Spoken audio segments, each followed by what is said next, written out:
Yo creo que una de las características del papado, justamente de Francisco, del Papa Francisco, fue en el momento en que toma la Iglesia, casi una institución en decadencia, una institución que había perdido ese peso específico en la opinión pública internacional, y además lleno de escándalos, desde los abusos sexuales en Estados Unidos, que eso fue un caso, los abusos sexuales aquí, claro, hay una película chilena, El Club se llama, que es un lugar donde escondían a los sacerdotes que habían sido por abusos sexuales, ¿no?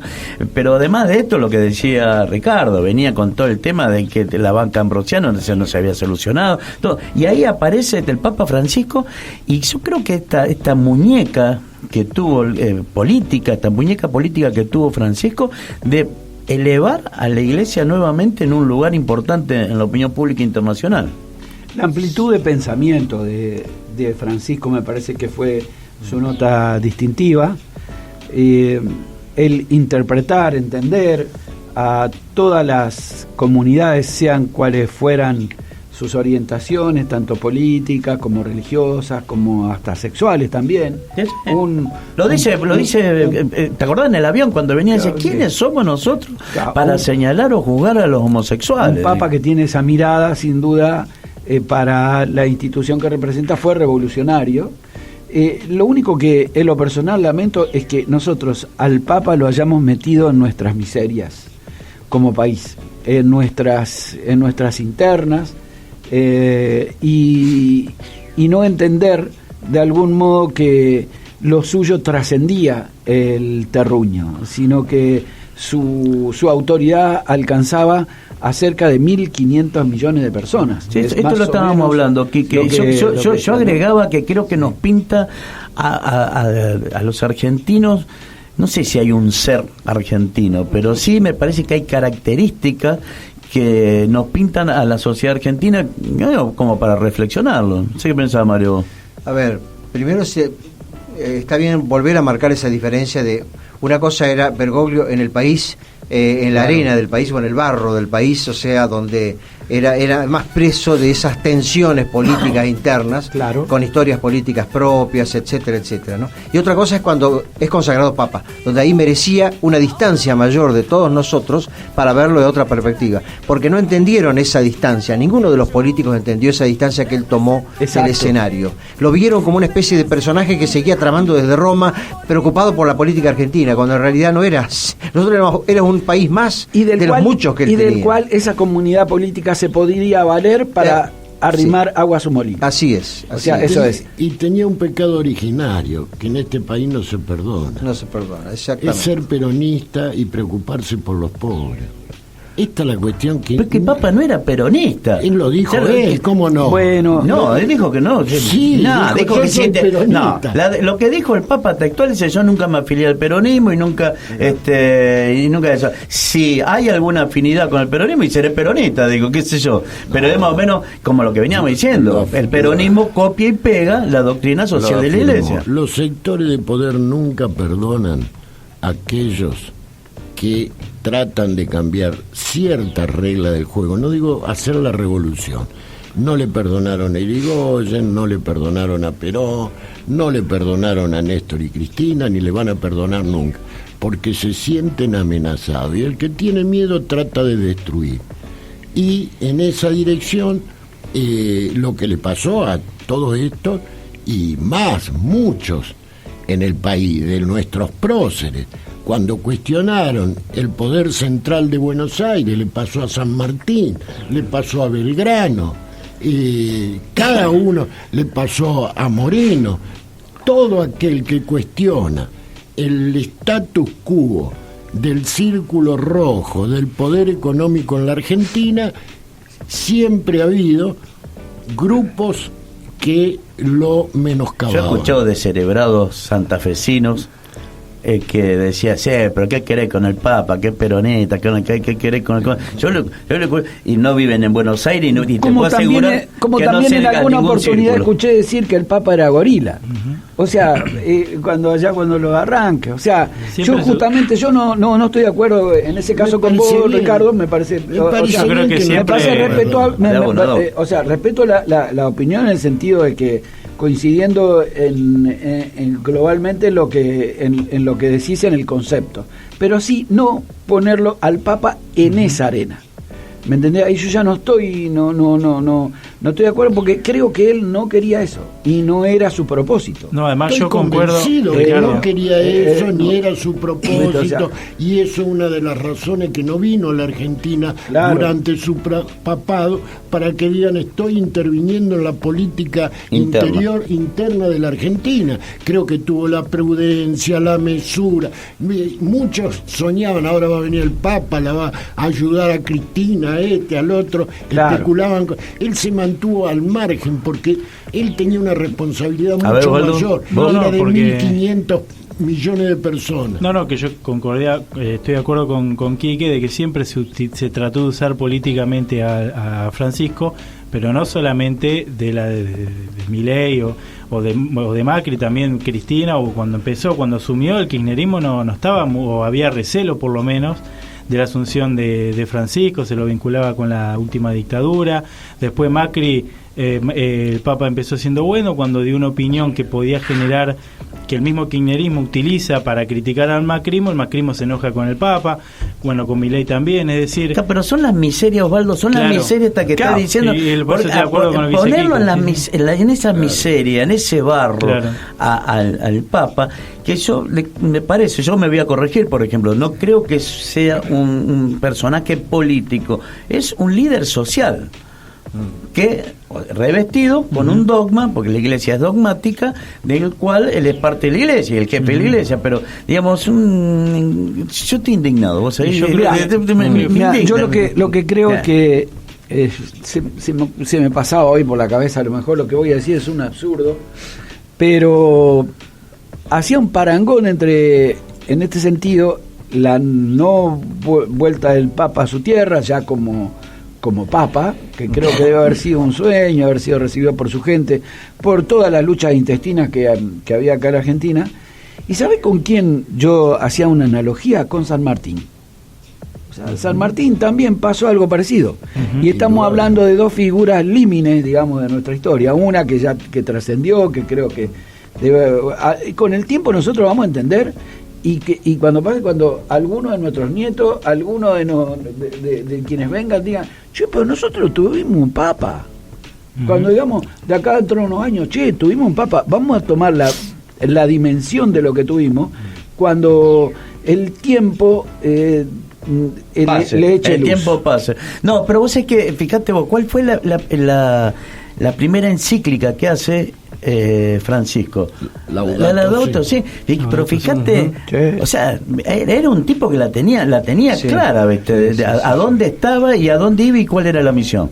No, pero además el nombre de Francisco Sí. es toda una definición. Sí, Claro. Porque lo que renuncia es al boato, la riqueza, Sí. y a partir de ahí el tratamiento de hermanos a todos los seres, animados e inanimados.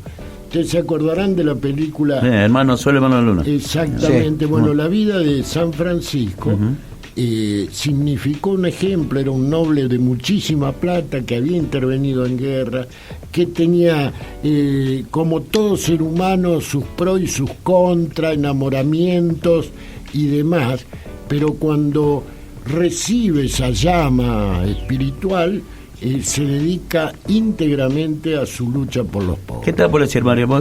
Justo, Mario. No, está bien.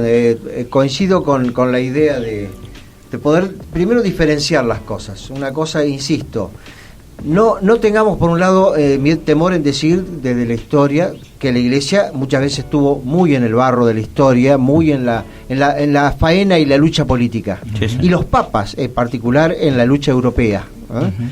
¿Por qué? Porque no olvidemos que la estructura del papado es una herencia que viene vinculada a la estructura que va gradualmente desapareciendo del Imperio Romano. Por lo tanto, quedó configurada con una estructura heredada de poder, con centralidad en Roma. Fíjese que en Roma, ¿no? El lugar donde había sido la capital del Imperio Romano. A partir del apoyo de los emperadores romanos es cuando puede salir a la luz y empezar a predicar. Y luego se transforma incluso en iglesia oficial que pasa a perseguir otros cultos. Después, con el tiempo, hay querellas entre familias, de los borgheses, de los Borgia, que se disputan a ver quién podía colocar un miembro de su familia en el papado, porque eso significaba poder, prestigio, porque aparte se concedían cargos, dioses y demás, y eso generaba una atracción de tipo económica, comercial, impuestos, etcétera.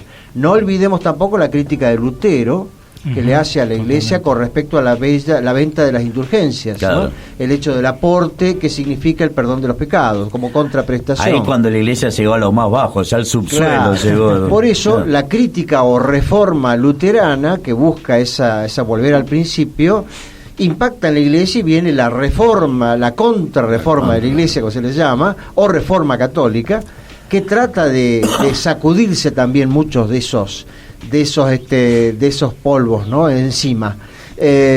O sea que hay una larga historia de relación entre lo político, lo social, lo económico en el mundo de la Iglesia. ¿Por qué? Porque la Iglesia es una estructura de hombres, y los hombres no son perfectos. Los hombres tienen luces y sombras, como acostumbran a decir precisamente en la Iglesia. ¿Han estado en Roma en la casa de Sant'Angelo? ¿En Santa Marta? En Sant'Angelo, el que está... el castillo. Bueno, el castillo, que está lleno de túneles. ¿Por qué? Porque le llevaban la chica a los Borgia, ¿viste? Ya no, una fetichola, ¿viste? Más o menos, los muchachos.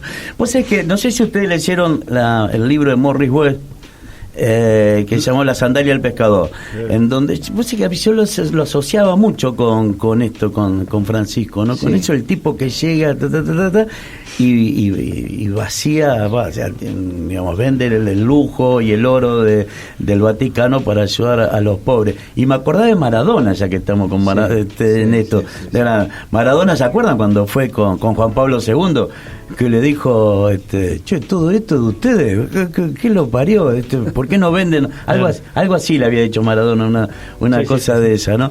Y me parece que ese aire fresco es pues asociaba la sandalia del pescador con Francisco. Me parece que ese aire fresco fue lo que trajo Francisco. Sí, una apertura generalizada, ¿no? Con el tema de la juventud. Yo creo que hagan lío, claro, qué lindo. Pero yo creo que fue no solamente, o sea, el trabajo de Francisco o se puede caracterizar por dos cosas: por reparación con las personas que están ofendidas o estuvieron ofendidas con los cánones de la Iglesia Católica, todo el pensamiento de la Iglesia Católica, y otro lado es ir hacia la juventud, ¿no? Yo creo que ha sido un papa que se acercó a la juventud adaptándose a los pensamientos o a las corrientes de ahora, obviamente no dejando de lado la filosofía de la Iglesia, etcétera, pero adaptándose. Hay una película, un documental que a mí me parece maravillosa, yo lo vi, que es el Papa hablando con jóvenes, y los jóvenes le decían, o sea, iban al hueso, le hablaban de los abusos, del tema de la homosexualidad,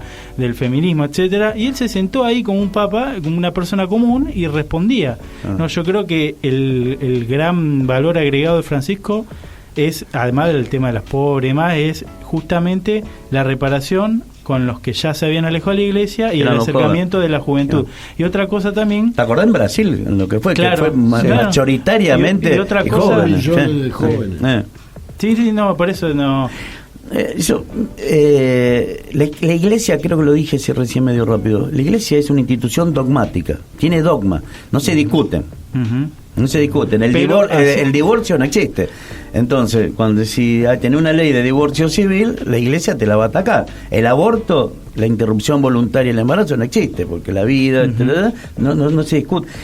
Y eso no significa, y esto que me parece lo que decía Francisco, es que vos juzgues y crucifiques a una persona que hizo una interrupción voluntaria del embarazo, que la excomulgues, te vas al infierno directamente, sino entender que es un contexto social, ¿no es cierto?, donde se desarrollan todas esas cosas, ¿no? A pesar de que era doctrinario, el hombre era condescendiente. Claro. Y fíjate, un tema, era muy común en los como es donde él era cardenal ahí como en Buenos Aires, como era obispo de Buenos Aires y cardenal. Tenían autos, unas limusinis, bueno, tenían autos que digamos importantes donde moverse, y él decidió moverse en subte. Sí. Era un paisaje en el subte, en los transportes públicos. Un heredero importante del Papa Francisco, el actual obispo, no sé cómo se llama, de la catedral de García Cuervo. Yo sé que, mira que boludón para esta cosa, nada que ver, pero escuchen los sermones, son editoriales directamente. Además se acuerda mucho a Monseñor Saspe. Sí. Tiene una línea que es increíble, ¿no? Sí, viene de líneas diferentes de Saspe, pero viene más del nacionalismo. Saspe venía más de otras líneas más sociales, digamos. Ajá. Pero sí, son discursos muy mirando a la realidad, que es un poco lo que le reclaman. Claro. Bueno, en América Latina no olvidemos que tuvimos ese gran tema de la realidad social cuando surge el llamado movimiento de sacerdotes para el tercer mundo. ¿No? Que provocó todo un cisma, digamos, interno en la misma iglesia, porque hubo una crisis vocacional. A partir de eso mucha gente abandonaba la iglesia o descontenta por acusarla de estar con las estructuras de privilegio o de poder económico, y otros que se enrolaron en la doctrina predicada o pregonada a partir del movimiento. Claro. ¿Cómo fue el primer sacerdote colombiano? ¿Rodríguez? No, no, hay un sacerdote peruano, que vos decís es el sacerdote que se metió en la guerrilla. Sí, directamente. Sí, claro, que era ver la teología, no que me manden la teología, la visión teológica desde Europa a América, sino tener la visión teológica de América. Lo que pasa es que el problema es que el movimiento de sacerdote para el tercer mundo tomó partido más por los movimientos revolucionarios, políticamente se enganchó más con la izquierda revolucionaria que en ese momento estaba en los años 60 y 70 en América. Bueno, y eso el padre Mujica fue un ejemplo de eso. Eso provocó disidencias internas también de los mismos del tercer mundo. Por ejemplo, acá Saspe nunca fue del tercer mundo, al contrario, tuvo enfrentamientos con sectores del tercer mundo de santafesino, que incluso muchos sacerdotes dejaron la iglesia a partir de ese momento. Le pasó a Bergoglio jesuita, le pasó también su disidencia frente a esa línea, que la veía como encaminándose hacia una vía política que iba a terminar en un choque violento, digamos, ¿no? Así que por eso es que fue acusado por sectores de izquierda de haber apartado o dejado solos a sacerdotes frente a la represión. En realidad lo que tuvo él fue una discusión interna de su propia autoridad por la línea interna. Y esto ocurrió después. Vino después el gran control ejercido por Juan Pablo II. Juan Pablo II un poco subordinó los restos de lo que quedaba, digamos, del tercermundismo, ¿no? Que subsiste hoy en formas diferentes. Lo excluyó directamente. Sí, lo excluyó directamente. A recibirlos cuando le hacen los planteos. Sí. Y eso motiva el abandono de muchos sacerdotes frente a la incomprensión. Que dejaron los hábitos y contrajeron matrimonio, entre otras cosas. Sí, no olvidemos el caso de Cardenal en Nicaragua, por ejemplo. Romero. El Salvador. En El Salvador. Arnulfo Romero. Arnulfo Romero. Ese lo matan mientras da una Bueno, Arnulfo Romero no era, vos sé que yo seguí bastante eso. No era ni el tercer mundista y no tenía posición social, nada. Pero los hechos sociales lo desbordaban de tal forma que cuando dice ese famoso sermón que dice bajen las armas, paren de matar, de matar, eso, a mí se me cae una lágrima con eso. Un sicario mandado por la junta militar que en ese momento gobernaba lo manda a asesinar, ¿no? Ernesto Cardenal se une a la guerrilla en Nicaragua. Gran poeta, tengo todos los libros de la poesía de Ernesto Cardenal. Pero ya tomando partido por una posición política que no era, que tenía que ver con la discusión de eso que vos llamabas dogmas también de la iglesia, era apartarse de muchos aspectos de la iglesia, no solo de los más formales. Torre era Camilo Torre, el colombiano Camilo que ingresó. Torre es el colombiano que claro. entra en la lucha, en la vía Pero armada. es verdad, el primero que pone el puntapié inicial en esta reunión de sacerdotes que tenían esa orientación fue un sacerdote peruano. ¿No es Rodríguez, algo así? Así que me suena No, en este como... momento el apellido se me escapa. Ya no va a salir. Lo que pasa es que anda por ahí un alemán, el Alzheimer, viste que Claro, cacho sí. Alzheimer que no Pero el puede- movimiento nace en Brasil. En Brasil. Exactamente. ¿Ah, sí? En Brasil. Sí, lo que vos decís es un doctrinario Como peruano. el señor Lefebvre era. Leonardo Lefebvre- Era la contra, digamos. No, Lefebvre es la contra. La Lefebvre contra. sería como el de derecha en Francia. Exacto. La derecha Estuvo ahí, francesa. en Brasil no estuvo Leonardo Boff también. No, Pablo, Sí, Pablo sí, Freire. sí. Y Paulo Freire. No, pero el que era obispo era. Digamos, la Leonardo- línea Leonardo tercermundista Boff. Sí, sí. tiene que ver con, tuvo mucho que ver con aquella época, no olvidemos el gobierno también de progresista que había aparecido, entre otros, encargado de la educación, estaba Pablo Freire. No, pero cualquiera que haya tomado el trabajo rápido, digo, de leer la Biblia, principalmente, insisto, el Nuevo Testamento, verán que la opción de los pobres por la iglesia es de la esencia del cristianismo. Sí. Jesucristo no comía con los jefes, con los oligarcas y con los que manejan, comía con los pobres. Sí, ahí está el problema de todas las religiones. Cuando nacen las religiones de tipo proféticas, o sea, siempre hay una etapa. Esto es lo que estudió en sus teorías Max Weber, ¿no? Y Michels en Alemania, en la teoría política. Nacen en una forma carismática, digamos, de predicación, de preocupación por renovar la sociedad, pero luego, cuando acceden a la masividad de los adherentes, llega un momento que tienen que organizarse y adquieren poder. Y en esa organización y en ese poder que adquieren aparece lo que se llama la fase de burocratización. Y la fase de burocratización consolida en el poder un círculo, digamos, termina consolidando un séquito.